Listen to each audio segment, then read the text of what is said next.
I mean, we talk a lot about the need to recognize, reduce, and redistribute unpaid work. So, recognize is about acknowledging that this work happens, that it needs to happen, that the economy and society depends on this work. You can't just assume that women who are doing unpaid work looking after children or old people are doing nothing and can just enter the labour market without any impact.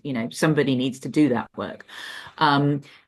Reduce is around looking at things like childcare, adult social care, so that the labour of unpaid work is kind of more distributed across the economy as a whole.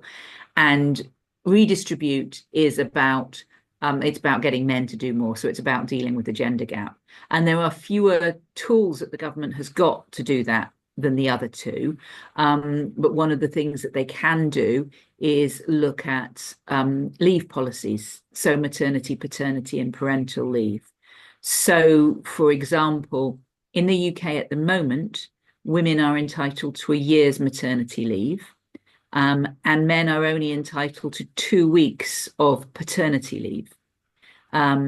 There is a policy which is called shared parental leave. It's not really shared parental leave. What it is that women can give up some of their maternity leave to their partner when they have a baby. But the partner can only get that leave if the woman is entitled to it.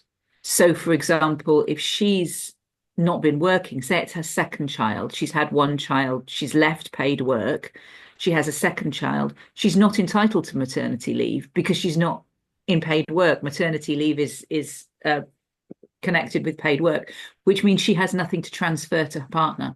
So if she wanted to, say, go back to work, her partner wouldn't be entitled to parental leave to stay at home with the child. So we think that we need a policy where both mothers and fathers have got leave entitlements in their own right, and that you need to separate out leave, which is about recovery from childbirth and establishing breastfeeding, which is something that relates specifically to mothers. It's because,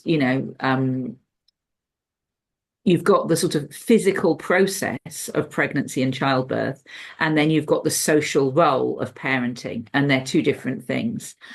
So you need some leave that's specifically about recovery from birth, and you need leave for fathers and second parents to support the mother just after a baby is born.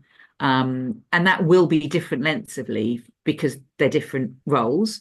But then you need parental leave, which is should be equal. Both parents should have an equal amount of leave, so that would encourage and enable fathers to take leave.